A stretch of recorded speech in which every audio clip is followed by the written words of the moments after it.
Capítulo 11 da Organização do Estado, Organização dos Poderes, Sistema de Freios e Contrapesos, Poder Legislativo. Formas de Estado. Estado unitário. A. Puro ou centralizado, o poder é exercido exclusivamente por um órgão central, atuando em todas as áreas. Vaticano. B. Descentralizado administrativamente, o órgão central mantém a concentração do poder emanando ordens, porém o cumprimento delas cabe a órgãos criados pelo governo nacional. C. Descentralizado administrativa e politicamente, além de cumprir as ordens emanadas pelo governo central, os órgãos administrativos têm a opção de escolha entre as melhores medidas a serem tomadas.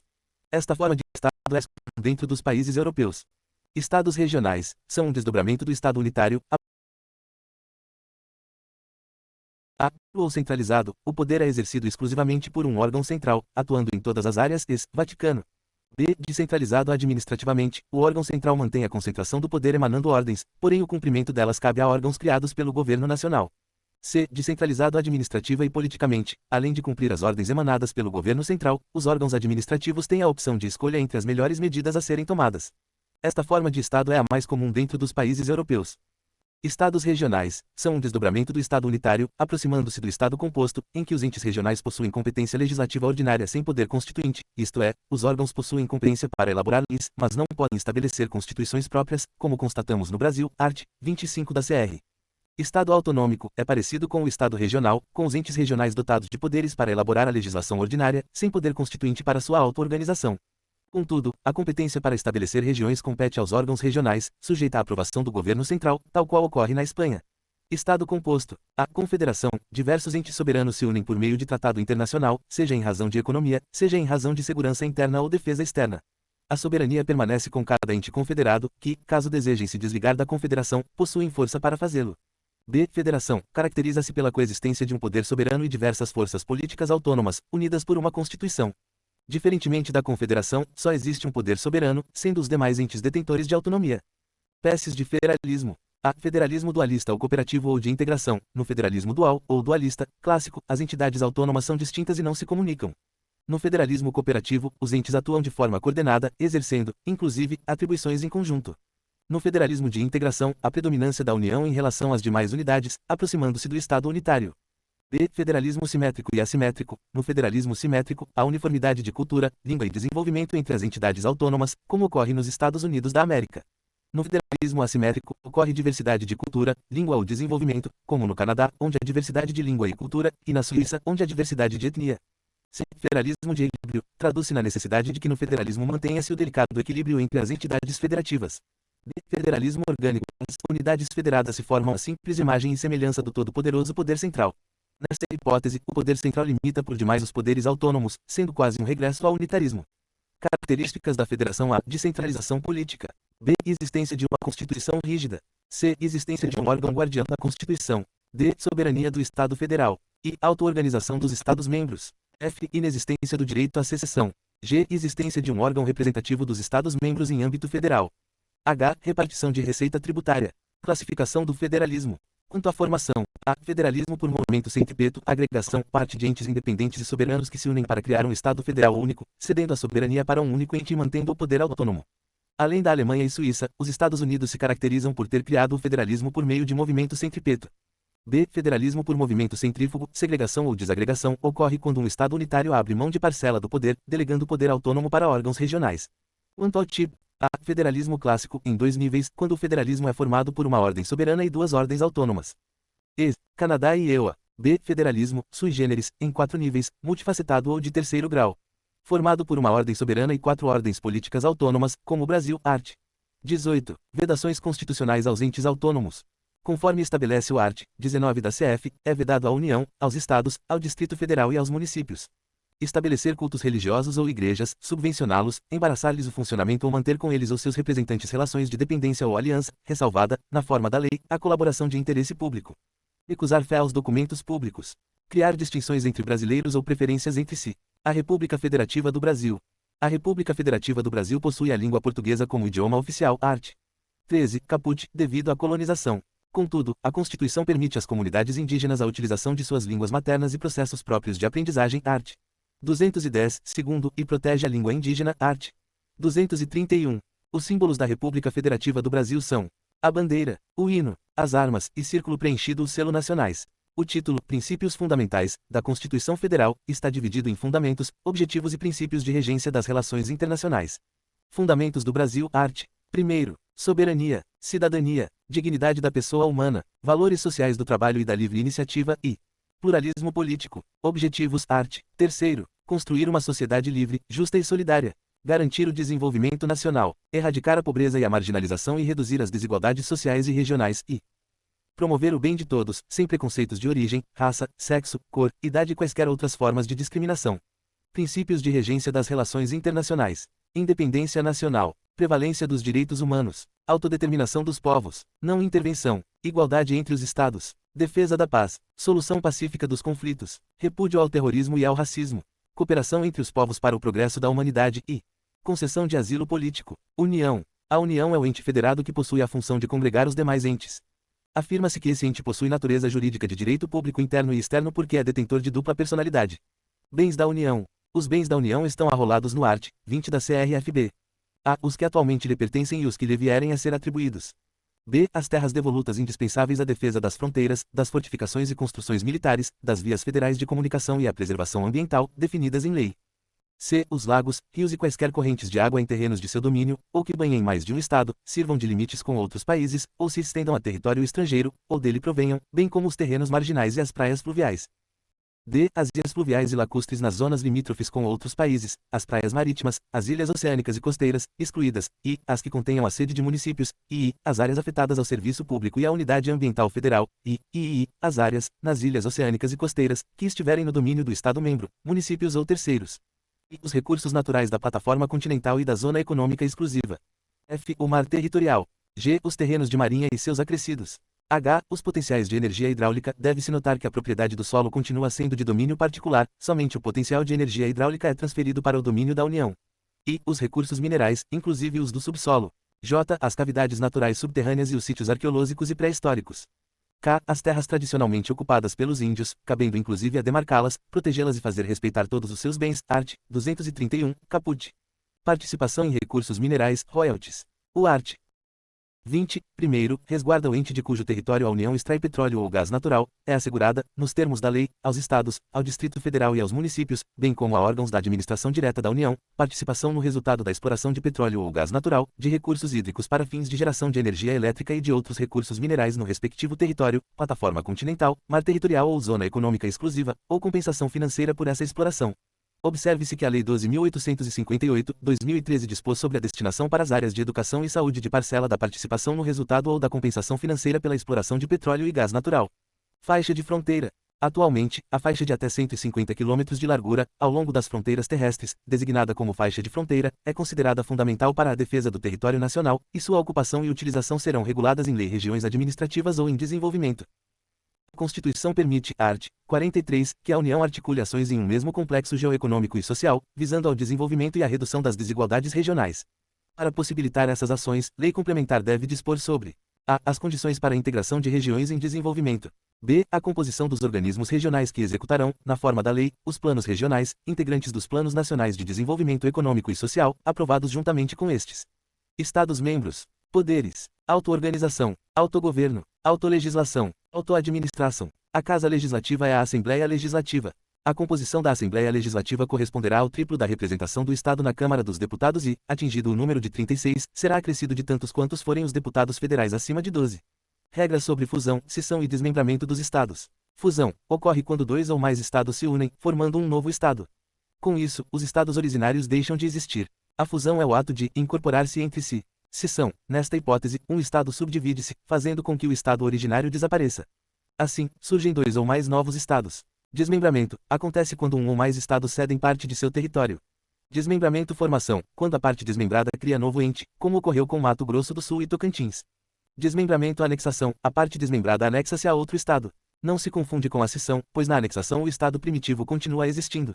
Bens do Estado-membro, conforme o art. 26 da CF, incluem-se entre os bens dos Estados. E as águas superficiais ou subterrâneas, fluentes, emergentes e em depósito, ressalvadas, neste caso, na forma da lei, as decorrentes de obras da União. E as áreas, nas ilhas oceânicas e costeiras, que estiverem no seu domínio, excluídas aquelas sob domínio da União, municípios ou terceiros. E as ilhas fluviais e lacustres não pertencentes à União. e v. As terras devolutas não compreendidas entre as da União. Regiões metropolitanas, aglomerações urbanas e microrregiões. Região metropolitana é o conjunto de municípios limítrofes, reunidos em torno do município-mãe. Aglomerações urbanas são áreas urbanas de municípios limítrofes, destituídas de sede, com elevada densidade demográfica e continuidade urbana. Microrregiões são grupos de municípios que, apesar de não possuírem continuidade urbana, apresentam certa homogeneidade e problemas administrativos comuns. Distrito Federal. O Distrito Federal não pode se dividir em municípios, art. 32, caput. Em razão disso, constituíram-se regiões administrativas, denominadas cidades satélite. Brasília é uma região administrativa, que abriga a capital federal. A autonomia concedida ao Distrito Federal não é igual aos outros entes. Esta entidade federativa goza de autonomia parcialmente tutelada, autonomia mitigada, pois sofre interferências da União em sua liberdade política. Diversas instituições estratégicas e fundamentais do Distrito Federal são controladas pela União. Nesse sentido, o Poder Judiciário, Ministério Público, Polícia Civil e Militar e Corpo de Bombeiros Militar do Distrito Federal são organizados e mantidos pela União, arts. 21, XII, XIV, 32, 4, 61, 1º, II, CR e súmula 647 do STF. Isso acarreta uma série de consequências, como o Ministério Público do Distrito Federal ser órgão do Ministério Público da União, art. 128, I, D. Poderes: auto-organização, autogoverno, autolegislação, autoadministração, municípios. A autonomia do município foi concedida expressamente em 1988 pela atual Constituição. Como os demais entes autônomos, possui poderes de auto-organização, autogoverno, autolegislação, autoadministração. Os requisitos para fusão, cisão e desmembramento de municípios estão no art. 18, quarto, da CR. A Lei Complementar Federal, que determinará o período para a criação, fusão ou cisão, e a incorporação, desmembramento, de municípios, assim como seu procedimento. B. Estudo de viabilidade municipal, que deverá ser apresentado, publicado e divulgado na forma da lei. Esse estudo é necessário para que seja aferida a viabilidade da fusão, cisão ou desmembramento do município. C. Plebiscito, que será realizado após o estudo de viabilidade, com a população dos municípios envolvidos, a ser convocado pelas Assembleias Legislativas, conforme legislação federal e estadual, art. 5º da Lei 9.709/1998. É bom fixar que, como expressão do Estado Democrático de Direito, esse parecer é vinculativo. D. Lei estadual, que, finalmente, criará ou incorporará o município dentro do período fixado na lei complementar. Território Federal. Apesar da inexistência de territórios federais, o art. 12 do ADCT prevê a criação de uma comissão para estudar a viabilidade de criação de novos territórios. Os territórios integram a União, art. 18, segundo, da CR, e possuem natureza jurídica de autarquia. É comum denominar em territórios como estados em embrião, pois a tendência é que a criação de território sirva de estágio para a criação de novos estados. Território não possui autonomia política, por isso os governadores não serão eleitos. Serão sabatinados pelo Senado Federal, art. 52, II, C, e nomeados pelo Presidente da República, art. 84, X e V. Além disso, a Constituição permite que, nos territórios federais com mais de 100 mil habitantes, além do governador nomeado, haja órgãos judiciários de primeira e segunda instância, membros do Ministério Público e defensores públicos federais, art. 33, terceiro. A EC 74/2014 avos alterou a EC 19.998 avos, para dispor sobre a situação dos servidores públicos dos ex-territórios do Amapá e de Roraima após a sua transformação em estados. Quadro sistematizado de autonomia dos entes federados. Autonomia Estado-Município-Distrito Federal. Auto-organização. A Constituição Estadual. B. Não há participação do Executivo. A. Lei Orgânica. B. Votada em 2 turnos, com intervalo entre os turnos de 10 dias, e aprovação por 2/3 dos membros. C. Não há participação do Executivo. A. Lei Orgânica. B. Votada em 2 turnos, com intervalo entre os turnos de 10 dias, e aprovação por 2/3 dos membros. C. Não há participação do Executivo. Autogoverno. A. Governador. B. Mínimo de 30 anos de idade na data da posse. C. Mandato de 4 anos com uma possibilidade de reeleição. D. Subsídios fixados pela Assembleia Legislativa. E. Sistema eleitoral majoritário por maioria absoluta. A. Prefeito. B. Mínimo de 21 anos de idade na data da posse. C. Mandato de 4 anos com uma possibilidade de reeleição. D. Subsídios fixados pela Câmara Municipal. E. Sistema eleitoral majoritário. E. I. Mais de 200 mil eleitores igual a maioria absoluta. E. I. 200 mil ou menos eleitores igual a maioria simples. A. Governador. B. Mínimo de 30 anos de idade na data da posse. B. Mínimo de 30 anos de idade na data da posse. C. Mandato de 4 anos com uma possibilidade de reeleição. D. Subsídios fixados pela Câmara Legislativa. E. Sistema eleitoral majoritário por maioria absoluta. Autolegislação. A. Assembleia Legislativa composta por deputados estaduais. B. Mínimo de 21 anos de idade na data da posse. C. Mandato de 4 anos sem limite de reeleição. D. Subsídios fixados pela Assembleia Legislativa, sendo que possui teto de 75% do subsídio fixado para o deputado federal. E. Sistema eleitoral proporcional. A. Câmara dos Vereadores. B. Mínimo de 18 anos de idade na data da posse. C. Mandato de 4 anos sem limite de reeleição. D. Subsídios fixados pela Câmara Municipal, sendo que possui teto de 20% a 75% do subsídio fixado para o deputado estadual, dependendo do número de habitantes no município. Art. 29, vi, da CR. Sistema eleitoral proporcional. A. Câmara Legislativa composta por deputados distritais. B. Mínimo de 21 anos de idade na data da posse. C. Mandato de 4 anos sem limite de reeleição. D. Subsídios fixados pela Câmara Legislativa, sendo que possui teto de 75% do subsídio fixado para o deputado federal. E. Sistema eleitoral proporcional. Autoadministração. Autoadministração é o poder que o Estado tem de captar sua receita para gerir suas despesas. Autoadministração é o poder que o município tem de captar sua receita para gerir suas despesas. Autoadministração é o poder que o Distrito Federal tem de captar sua receita para gerir suas despesas. Repartição de competência dos entes federados. Classificação de competências. Quanto à natureza, competência material administrativa é a prática dos atos de gestão. Competência legislativa é a faculdade de elaborar leis sobre determinados assuntos.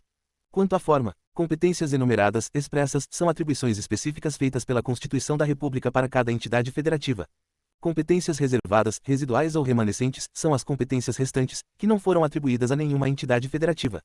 Competências implícitas, resultantes, inerentes ou decorrentes, são atribuições que decorrem da própria natureza do ente federativo, embora não expressamente previstas no texto constitucional.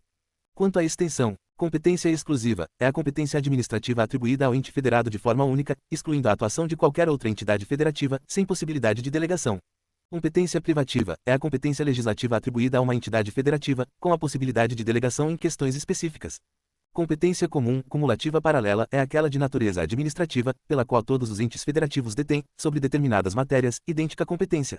Competência concorrente complementar, suplementar e supletiva é a competência de natureza legislativa atribuída a diversos entes federados.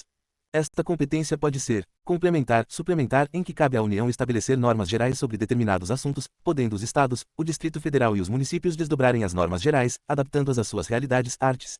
24, 1º, 2º e 30, e concorrente supletiva, esta hipótese trabalha com a possibilidade de inércia da União. Assim, inexistindo legislação federal sobre normas gerais em matéria de competência concorrente, os Estados e o Distrito Federal passam a possuir a faculdade de exercer competência legislativa plena para atender às suas peculiaridades. Neste caso, a superveniência da legislação federal suspende a eficácia da lei estadual no que lhe for contrária. Art. 24, 3º e 4º. Intervenção. Antes de tudo, é bom deixar claro que a regra é a não intervenção. Por isso, o ato interventivo deve ser dotado de excepcionalidade e temporalidade, sob pena de ofensa à cláusula pétrea do Pacto Federativo. Art. 60, 4º, e intervenção federal. Intervenção federal ocorre quando a União intervém nos Estados, Distrito Federal, art. 34, caput, e nos municípios localizados em território federal, art. 35, caput. Intervenção estadual. Intervenção estadual acontece quando o Estado-membro se intromete nos municípios localizados em seu espaço territorial, art. 35, caput. Pressupostos materiais. Manter a integridade nacional. Repelir invasão estrangeira ou de uma unidade da Federação em outra. Por termo a grave comprometimento da ordem pública. Garantir o livre exercício de qualquer dos poderes nas unidades da Federação. Reorganizar as finanças da unidade da Federação que suspender o pagamento da dívida fundada por mais de 2 anos consecutivos, salvo motivo de força maior. Deixar de entregar aos municípios receitas tributárias fixadas nesta Constituição, dentro dos prazos estabelecidos em lei. Prover a execução de lei federal, ordem ou decisão judicial. Assegurar a observância dos seguintes princípios constitucionais, conhecidos como princípios constitucionais sensíveis. Forma republicana, sistema representativo e regime democrático. Direitos da pessoa humana, autonomia municipal, prestação de contas da administração pública, direta e indireta. Aplicação do mínimo exigido da receita resultante de impostos estaduais, compreendida a proveniente de transferências, na manutenção e desenvolvimento do ensino e nas ações e serviços públicos de saúde. Pressupostos formais para a intervenção. Os pressupostos formais estão elencados no art. 36. Se a intervenção for motivada para garantir o livre exercício de qualquer dos poderes nas unidades da Federação, é necessário diferenciar. Se os atos reprováveis forem ofensivos aos poderes legislativo ou executivo, a intervenção depende de solicitação do poder coacto ou impedido. Se o ato ofensivo for exercido contra o poder judiciário, a intervenção depende de requisição do Supremo Tribunal Federal. No caso de desobediência à ordem ou decisão judiciária, a intervenção dependerá de requisição do Supremo Tribunal Federal, do Superior Tribunal de Justiça ou do Tribunal Superior Eleitoral. No caso de recusa à execução de lei federal e ofensa aos princípios constitucionais sensíveis, art. 34, vi, a decretação de intervenção depende de provimento, pelo Supremo Tribunal Federal, de representação do Procurador-Geral da República. Espécies e procedimento. Espontânea. Na intervenção espontânea, a finalidade é proteger a unidade nacional, a ordem pública e as finanças dos Estados, Distrito Federal e municípios localizados em territórios, art. 34, i, v. Provocada por solicitação, a finalidade é garantir o livre exercício dos poderes legislativo e executivo. Provocada por requisição, em caso de ofensa ao livre exercício do poder judiciário, art. 34, IV, c, seu art. 36, i, segunda parte, ou para prover a execução de ordem ou decisão judicial, art. 34, vi, segunda parte, c, seu art. 36, i. No caso de recusa à execução de lei federal, art. 34, vi, primeira parte, c, seu art. 36, ii, ou violação dos princípios constitucionais sensíveis, art. 34, vi, c, seu art. 36, ii. Petição inicial. A petição inicial será apresentada em duas vias, devendo conter, se for o caso, cópia do ato questionado e. Capítulo 12. Organização dos poderes, sistema de freios e contrapesos.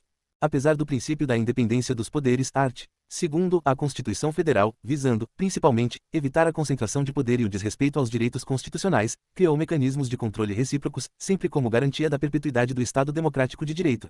Esse sistema de interferência recíproca é chamado de sistema de freios e contrapesos, checks and balances. É bom alertar que, por ser exceção à regra da separação, o sistema de interferências, freios e contrapesos, somente poderá ser utilizado quando expresso. Não se pode conceder interpretação extensiva para aplicar este sistema a situações não contempladas pela Constituição, uma vez que medidas restritivas geram interpretação, da mesma forma, restritivas. Funções típicas e funções atípicas dos poderes. O legislativo, ao mesmo tempo em que legisla, elaborando as normas jurídicas, e fiscaliza, funções típicas, administra as artes. 51, IV, 52, X e I, 55, e julga as art. 52, I, parágrafo único como função atípica. Judiciário julga, compondo conflitos, na maior parte das vezes, como função típica. Já, atipicamente, legisla as art. 96, e administra as art. 96, BATF. O Executivo, que possui função típica de administrar a res pública, legisla as artes. 62, 68 e julga processos administrativos como atos atípicos. Capítulo 13. Poder Legislativo. Estrutura e organização do Poder Legislativo. Congresso Nacional. É a reunião das duas casas. Não existem somente os congressistas. Ou são deputados federais ou senadores, que reunidos em sessão plenária conjunta formam o Congresso Nacional, órgão legislativo federal. Algumas hipóteses que geram a necessidade de sessão conjunta estão no art. 57, terceiro. Segundo esse dispositivo, a Câmara dos Deputados e o Senado Federal reunir-se-ão em sessão conjunta para inaugurar a sessão legislativa, art. 57, quarto. Elaborar o regimento comum e regular a criação de serviços comuns às duas casas. Receber o compromisso do presidente e do vice-presidente da República, art.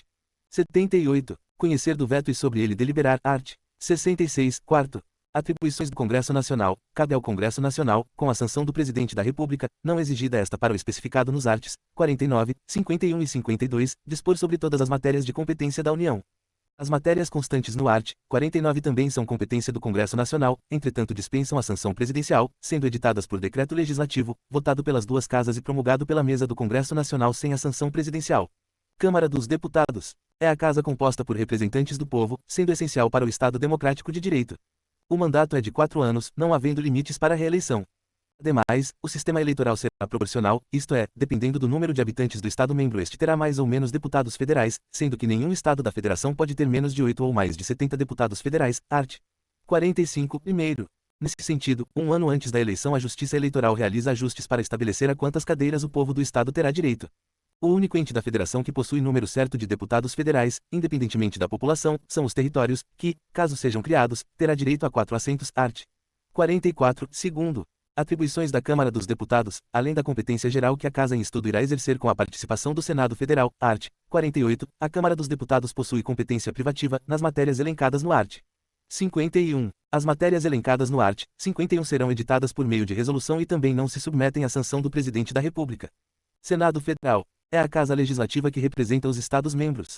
A forma federativa de Estado concede aos Estados federados poderes políticos autônomos, por isso é fundamental para a manutenção da forma de Estado adotada pelo Brasil que haja uma casa em âmbito federal que comporte a representação equânime dos entes da Federação. Como a autonomia concedida aos entes da Federação é igual entre todos, não há diferença numérica na composição desta casa legislativa. Cada Estado tem o direito de eleger 3 senadores, que serão eleitos junto com 2 suplentes. Território não terá direito a senador. O mandato é de 8 anos, não havendo limites para a reeleição. Ocorre que a representação de cada Estado e do Distrito Federal será renovada de 4 em 4 anos, alternadamente, por 1 e 2/3, art. 46, segundo, ou seja, o Estado da Federação elege um senador e 4 anos depois elege outros 2. Após mais 4 anos o primeiro senador eleito já estará terminando seu mandato, então o Estado elegerá outro. Atribuições do Senado Federal. Assim como a Câmara dos Deputados, o Senado Federal possui um artigo destinado a elencar suas competências privativas, art. 52. As matérias elencadas no art. 52 devem ser editadas por meio de resolução e, por isso, não haverá manifestação do Presidente da República, sanção ou veto. Entretanto, assim como foi determinado aos membros da Câmara dos Deputados, os senadores também terão seus subsídios fixados por lei específica e, neste caso, haverá deliberação executiva, sanção contagem do tempo. Legislatura, é o período de 4 anos, art. 44, parágrafo único. É importante não confundir legislatura com mandato. O senador, por exemplo, exerce seu mandato de 8 anos em 2 legislaturas. Sessão legislativa ordinária, é o período em que o Poder Legislativo se reúne anualmente. Cada sessão legislativa é dividida em 2 períodos legislativos, sendo um em cada semestre, que são intercalados pelo recesso parlamentar. Períodos legislativos, é o período semestral em que os legisladores exercem ordinariamente suas funções. Como afirmado, cada sessão legislativa possui 2 períodos legislativos, sendo o primeiro período datado de 2 de fevereiro a 17 de julho e o segundo período de 1º de agosto a 22 de dezembro, art. 57, caput. Primeiro período legislativo da legislatura começará em 1º de fevereiro para a posse dos membros do Legislativo e eleição das mesas diretoras, art. 57, quarto. A Constituição estabelece também que o primeiro período legislativo não poderá ser interrompido antes da aprovação da Lei de Diretrizes Orçamentárias. Sessão legislativa extraordinária, são as deliberações ocorridas fora do período legislativo, ou seja, durante o recesso parlamentar. Aspectos formais. Convocação deverá ser realizada pelo Presidente do Senado Federal, em caso de decretação de estado de defesa ou de intervenção federal, de pedido de autorização para decretação de estado de sítio e para o compromisso e a posse do Presidente e do Vice-Presidente da República, ou pelo Presidente da República, pelos Presidentes da Câmara dos Deputados e do Senado Federal ou a requerimento da maioria dos membros de ambas as casas, em caso de urgência ou interesse público relevante, desde que com a aprovação da maioria absoluta de cada uma das casas do Congresso Nacional. Matérias: somente aquelas matérias para as quais foi convocado e sobre as medidas provisórias que estejam na casa. Estas serão incluídas automaticamente na pauta da convocação, art. 57, 7º e 8º. Vedação de pagamento de parcela indenizatória. Com a edição da EC 50/2006 avos, está vedado o pagamento de parcela indenizatória, jeton, em razão da convocação, art. 57, 7º. Ajuda de custo, é a que o legislador recebe em todo início e fim da sessão legislativa ordinária, no valor equivalente à sua remuneração, art. 3º do DL 07/1995, sendo vedado seu pagamento na sessão extraordinária. Organização interna das casas do Congresso. Mesas diretoras. As mesas são os órgãos diretores das casas legislativas aos quais incumbe a direção dos trabalhos legislativos e dos serviços administrativos da casa. Sua disciplina é matéria regimental, entretanto o art. 58, primeiro, da CR faz ressalva, exigindo, quando possível, que a mesa diretora siga a representação proporcional dos partidos ou blocos parlamentares que participam da respectiva casa.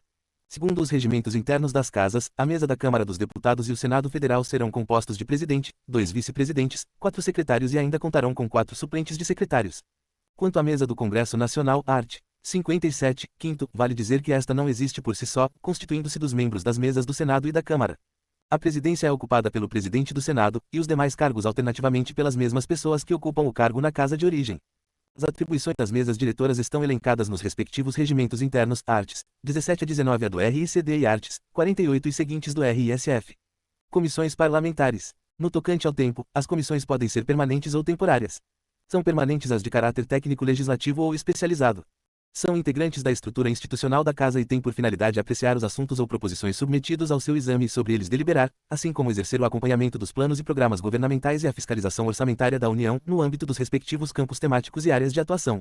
São comissões temporárias as criadas para apreciar determinado assunto, que se extinguem ao término da legislatura, ou antes dele, quando alcançado o fim a que se destinam ou expirado seu prazo de duração. Comissões temáticas ou ordinárias, são as comissões permanentes às quais cabe apreciar projeto de lei e emitir parecer, ou, ainda, votar os projetos que dispensam a apreciação do plenário da Casa Legislativa. Comissões representativas ou especiais, a Resolução 3.990 avos do Congresso. A Resolução 3.990 avos do Congresso Nacional regulamenta a Comissão Representativa e estabelece que a Comissão Representativa do Congresso Nacional será integrada por 7 senadores e 16 deputados, e igual número de suplentes, eleitos pelas respectivas casas na última sessão ordinária de cada período legislativo, e cujo mandato coincidirá com o período de recesso do Congresso Nacional, que se seguir a sua Constituição, excluindo-se os dias destinados às sessões preparatórias para a posse dos parlamentares eleitos e a eleição das mesas. Comissão de Ética, Conselho de Ética, é o órgão constituído por 15 membros titulares e igual número de suplentes com mandato de 2 anos para apurar irregularidades cometidas por parlamentares. Comissão Parlamentar de Inquérito, prevista no art. 58, terceiro, e regulamentada nas leis 1579, 1952 e 10.001, 2000, LC 105/2001 avos,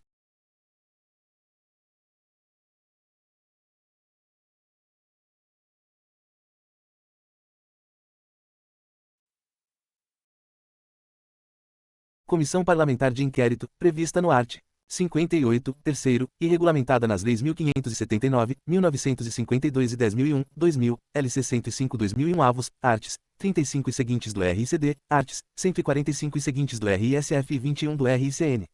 As CPIs são organismos instituídos por tempo certo para a apuração de fato determinado de interesse público, sendo as conclusões, se for o caso, encaminhadas ao Ministério Público e demais autoridades administrativas para que seja promovida a apuração da responsabilidade civil e criminal dos infratores, art. 58, terceiro. A CPI exerce função típica investigatória do Poder Legislativo, com grande relevância na fiscalização e controle da administração em geral, sendo um dos mecanismos integrantes do sistema de freios e contrapesos. Esse órgão tem o poder de investigar pessoas físicas e jurídicas de direito público ou privado que supostamente ofendam interesse público. Características da CPI. Requisitos constitucionais: requerimento de pelo menos um terço dos membros da Casa. Ter por objeto a apuração de fato determinado, o acontecimento de relevante interesse para a vida pública e a ordem constitucional, legal, econômica e social do país, que estiver devidamente caracterizado no requerimento de constituição da comissão, ter prazo certo de funcionamento.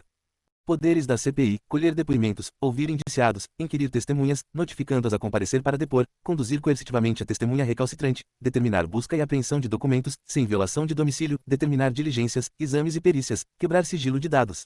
Não pode a CPI formular acusações ou punir delitos, nem desrespeitar privilégios contra a autoincriminação que assiste a qualquer indiciado ou testemunha. Determinar a anulação dos atos do Poder Executivo, que só pode ser feita pelo próprio Executivo, autotutela, súmulas 346 e 473 do STF, ou pelo Poder Judiciário.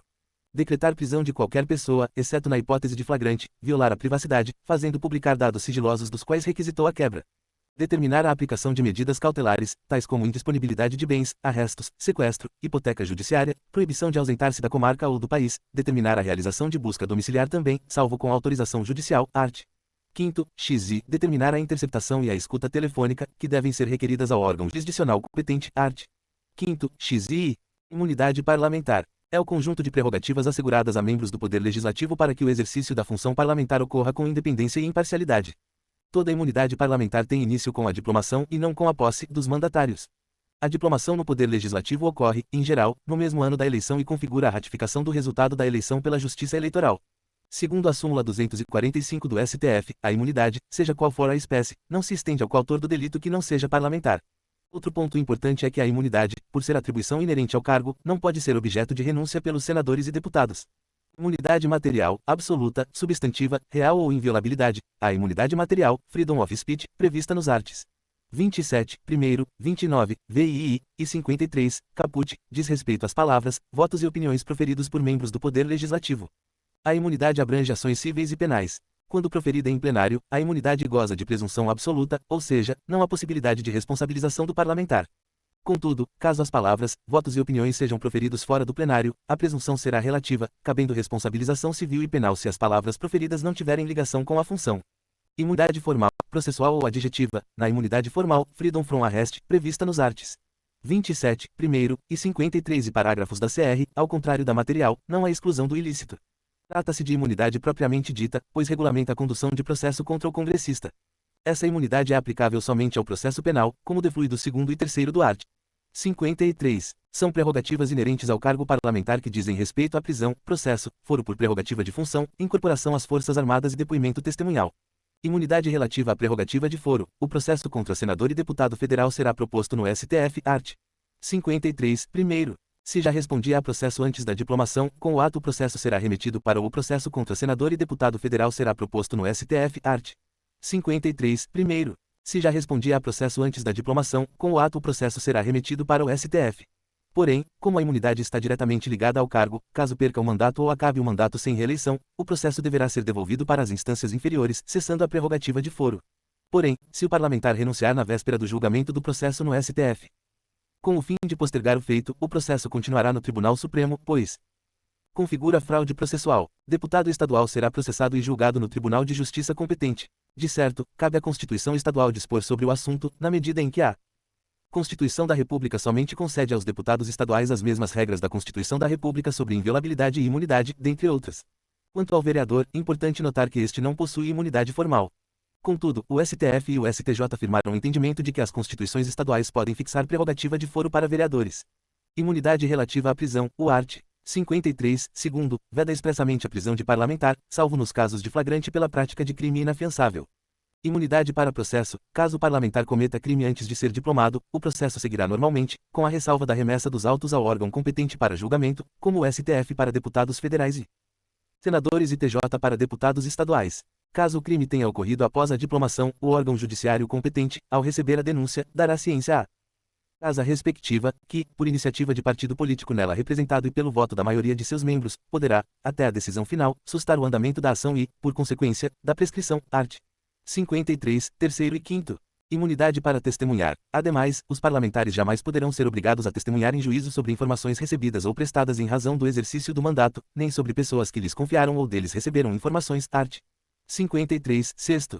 Imunidade para incorporação às Forças Armadas. O art. 53, sétimo, exime o parlamentar da obrigação militar, explicando que a incorporação às Forças Armadas de deputados e senadores, embora militares e ainda que em tempo de guerra, dependerá de prévia licença da casa respectiva.